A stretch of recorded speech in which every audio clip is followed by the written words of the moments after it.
Bismillahirrahmanirrahim. Dear students, I hope you are all well about your health and iman. I am Professor Dr. Mirza Muhammad Akmal Nadeem, your computer teacher. Dear students, Sabish info byte के platform से हम लोग सी programming language जो कि एक ऐसी high programming language है जिसके जरिए हम लोग जो है वो जितनी भी आने वाली प्रोग्रामिंग लैंग्वेज है या फिर मौजूदा दौर में हम जिनको डिस्कस कर रहे हैं उनके सारी की सारी बेसिक्स इसके अंदर मौजूद हैं। अगर हम इस लैंग्वेज को अच्छी तरह से सीख लेंगे तो एक अच्छे प्रोग्रामर बन सकते हैं किसी भी लैंग्वेज के, क्योंकि इसके अंदर जो टर्म्स एंड कंडीशंस यूज हो रही हैं वो तकरीबन हर हाई लेवल लैंग्वेज के अंदर इस्तेमाल होती हैं। लाइक हमने इनपुट आउटपुट फंक्शन इसके अंदर स्कैन और प्रिंट के बारे में जो है वो पढ़ा, सेम एज बाकी लैंग्वेजेस के अंदर भी इनको इसी तरह इस्तेमाल किया जाता है। जो स्ट्रक्चर हमने इसके अंदर प्रोग्रामिंग का पढ़ा वही स्ट्रक्चर उसके अंदर इस्तेमाल होता है। हमने डिसीजन कंस्ट्रक्ट इसके अंदर पढ़े वो भी सेम इसी तरह जो है वो बाकी लैंग्वेजेस के अंदर है। थोड़ा बहुत इनके अंदर डिफरेंस है। हर एक हाई लैंग्वेज डेवलपर जो होता है, लैंग्वेज डेवलपर, वो इसके अंदर क्रिएशन की कोशिश करता है और वो क्रिएशन ऐसी होती है कि पहले से जो लैंग्वेज बनी होती है उसके अंदर मजीद बेहतरी लेके आता है। जैसा कि सी लैंग्वेज बी लैंग्वेज से बनी थी और उसके बाद फिर सी प्लस और सी हैश बन गई है, और इसी तरह जो है वो हमारी बाकी लैंग्वेजेस भी इसी तरह तरक्की कर रही है। हम लोग जो है वो आजकल हाई लैंग्वेज के अंदर लूपिंग स्ट्रक्चर को डिस्कस कर रहे हैं, जिसके अंदर आज हमारा टॉपिक है for loop in C programming language. तो टॉपिक को स्टार्ट करने से पहले बेटा सबसे पहले मैं आपको इसकी अहमियत बता दूं कि फॉर लूप का टॉपिक इंटरमीडिएट के हवाले से बहुत ज्यादा इंपॉर्टेंट है। फॉर लूप के हवाले से प्रोग्राम जो है वो आपको एनुअल पेपर्स के अंदर लाजमी तौर पे आता है। पास्ट पेपर्स उठा के देख लें, लाजमी तौर पे आपको 2025 के अंदर जो है वो जो भी पेयरिंग स्कीम आएगी उसके अंदर लूपिंग स्ट्रक्चर के अंदर से प्रोग्राम लाजमी तौर पे आएगा। तो इसलिए आपने इसकी थ्योरी को और इसके शॉर्ट क्वेश्चंस और खास तौर पे इसके जो प्रोग्राम्स है इनको अच्छी तरह से करना है ताकि आप जो है वो इसका लॉन्ग क्वेश्चन जो है वो स्किप ना कर सको। ठीक है बेटा, अगर आपने चैनल को सब्सक्राइब नहीं किया तो लाजमी तौर पे चैनल को सब्सक्राइब कर ले और बेल आइकन पे क्लिक कर लें ताकि आने वाली वीडियोस आप तक पहुंचती रहें, और इसके अलावा अपने दोस्तों के साथ भी इस चैनल को और वीडियोस को लाजमी तौर पे शेयर करें। तो चलते हैं हम टॉपिक की तरफ। हमारा टॉपिक है फॉर लूप।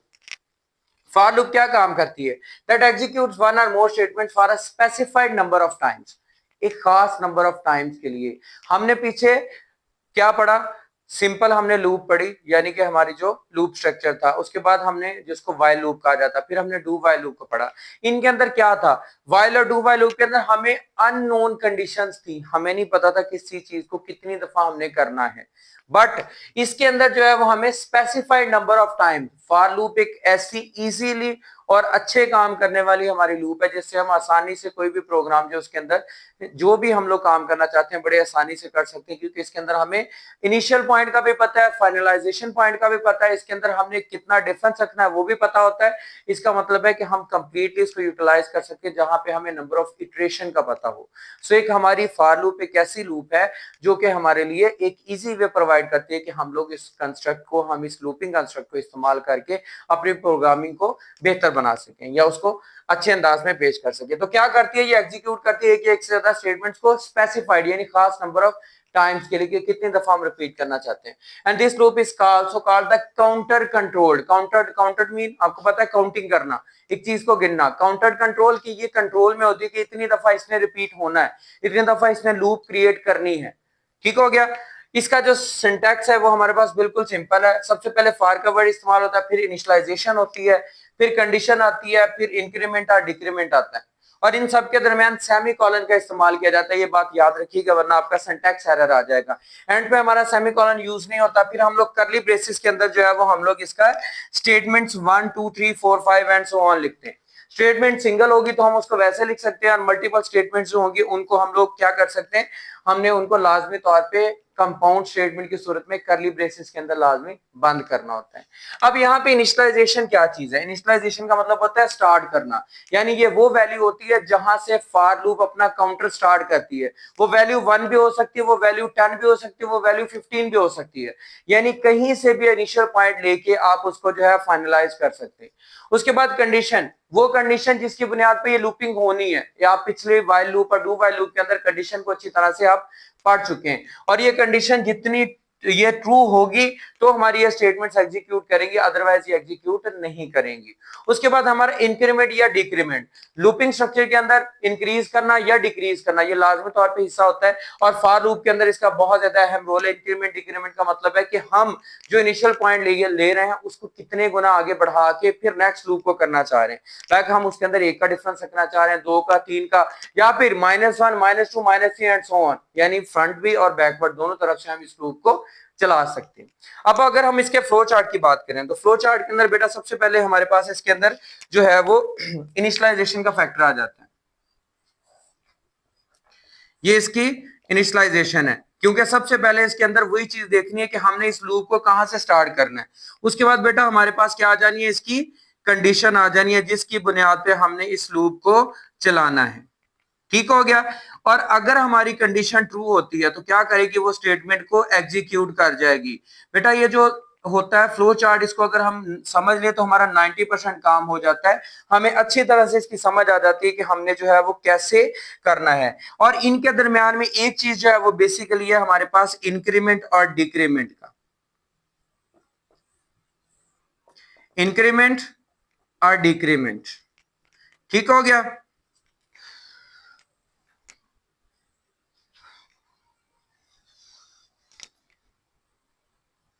और उसके बाद कंडीशन फॉल्स जब होगी हमारे पास तो ये हमारे पास एंड ऑफ द लूप हो जाएगा।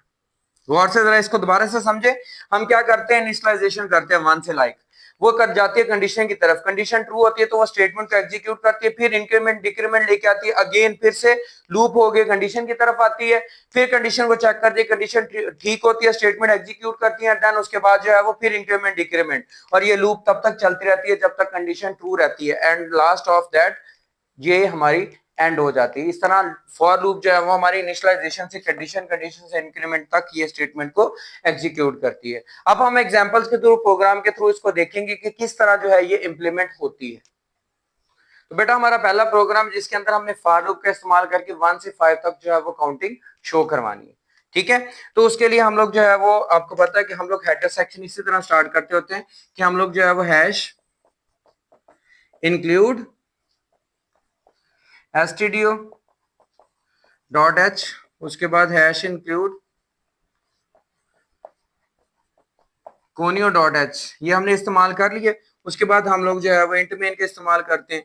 जब हम लोग डेफ के अंदर करेंगे इंट मेन आपने लाजमी लिखना है वरना एग्जीक्यूशन नहीं होगी, और अगर आप पेपर पे लिख रहे हैं तो वाइट मेन भी लिख लें तो कोई मसला नहीं है, एग्जामिनर गलत नहीं करता। ठीक है, अब हमने सबसे पहले उस नंबर को इनिशियलाइज यानी स्टार्ट करना होता है, यानी हमने उसको डिक्लेयर करना होता है, वो हमने नंबर n डिक्लेयर कर लिए। ठीक है, और उसके बाद जो है वो हम लोग क्या करते हैं, इसको क्लियर स्क्रीन करना है। क्लियर स्क्रीन करने के बाद हम लोग जो है वो इसके अंदर फॉर लूप का इस्तेमाल करते हैं, फॉर का word.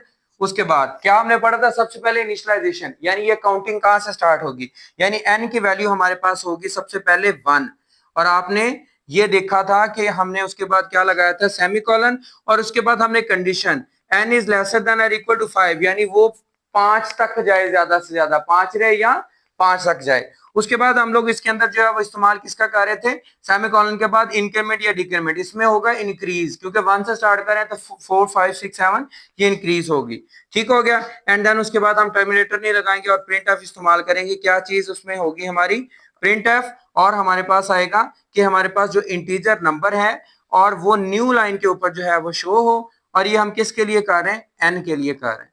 Simple is that, gets का इस्तेमाल किया, एंड देन हम लोग जो है वो इसको टर्मिनेट करते हैं। अब जब हम रिजल्ट की बात करेंगे तो वो क्या करेगा, आउटपुट हमारे पास इस तरह, जब हम इसको कंपाइल करके रन करेंगे 1 2 3 4 और 5, इस तरह जो है ये हमें उसकी आउटपुट शो करवा देगा। नेक्स्ट प्रोग्राम की तरफ हम लोग चलते हैं। नेक्स्ट प्रोग्राम हमारा है, नेक्स्ट प्रोग्राम हमारा बेटा कि हमने 1 से 100 काउंटिंग के दरमियान में से इवन नंबर जो है फॉर लूप का इस्तेमाल करके हमने वो निकालने। ठीक है, यानी वो आउटपुट हमने शो करवानी है। तो उसके लिए हम लोग क्या करेंगे, सेम हमारे पास जो है वो हेडर सेक्शन वही रहेगा, और हम लोग क्या करेंगे इसके अंदर, वही इंटीजर हमारे पास n हमने डिसाइड कर लिया जो हमारे पास वेरिएबल था। उसके बाद हमने क्लियर स्क्रीन कर ली, क्लियर स्क्रीन करने के बाद बेटा हम लोग क्या करेंगे, इसके अंदर फॉर लूप का इस्तेमाल करेंगे। अब जैसे मैंने पहले आपको बताया था कि लाजमी इनिशियलाइजेशन 1 नहीं हो, इनिशियलाइजेशन जो है वो हमारी कुछ भी हो सकती है। लाइक ये इवन नंबर है तो पहला इवन नंबर हमारा 2 होता है, तो हम यहाँ से इनिशियलाइजेशन करते हैं, उसके बाद हम लोग इसके अंदर कंडीशन का इस्तेमाल करते हैं, like that N is lesser than और इक्वल टू, उसने कहा था 1 और 100 के दरमियान में इवन नंबर, तो 100 तक जो है ये इक्वालिटी में हमारा जाएगा। और उसके बाद इसके अंदर इंक्रीमेंट कितना करना है, n+2, इट्स मीन कि हम लोग दो दो नंबर्स का जो है वो इसके अंदर इंक्रीमेंट करेंगे तो हमारे पास जो है वो क्या आएगा, इसके अंदर जो है वो दो दो का डिफरेंस आ जाएगा। और देन फिर हम प्रिंट एफ क्या करेंगे, हमारे पास मॉड्यूल डी होगा यानी कि इंटीजर फॉर्म के अंदर, that is on new line, और उसके बाद हम ये नंबर के लिए कर रहे हैं। सो उसके बाद हम लोग गैच का इस्तेमाल करेंगे एंड देन क्लोजिंग करेंगे। उसके बाद जब हम लोग बेटा इसको जो है वो आउटपुट इसकी हासिल करेंगे तो आउटपुट हमारे पास आएगी 2 4 6 8, सारे इवन नंबर जो हमारे 100 तक जो है वो शो हो जाएंगे जितने भी हम इसके अंदर लिखेंगे। तो इस तरह जो है ये हमारा पूरा प्रोग्राम जो है एग्जीक्यूट हो जाएगा और फॉर लूप आसानी से जो है वो हमारे इवन नंबर। और अगर आप लोग ओड नंबर कैलकुलेट करना चाहते हैं तो ओड नंबर्स के लिए जो है बेटा यहाँ पे जस्ट ओनली इनिशियलाइजेशन 3 कर देंगे, बाकी हम यहाँ पे डिफरेंस भी 3 का कर देंगे, तो हमारा पूरे का पूरा प्रोग्राम जो है वो इवन के बजाय ओड नंबर में चेंज हो जाएगा, उसका रिजल्ट ओड में आ जाएगा।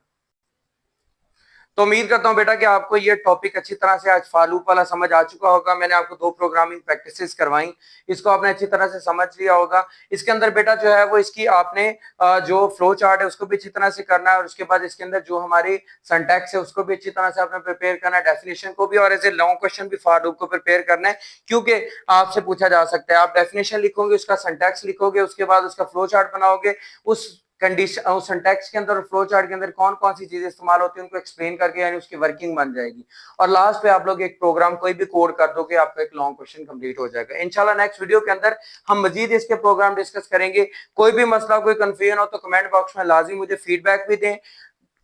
वीडियो पसंद आए तो उसको लाजमी लाइक भी करें, और अगर कोई कंफ्यूजन हो तो कमेंट बॉक्स में मुझे लाजमी बताएं भी। इंशाल्लाह हम इसको मजीद बेहतर करेंगे।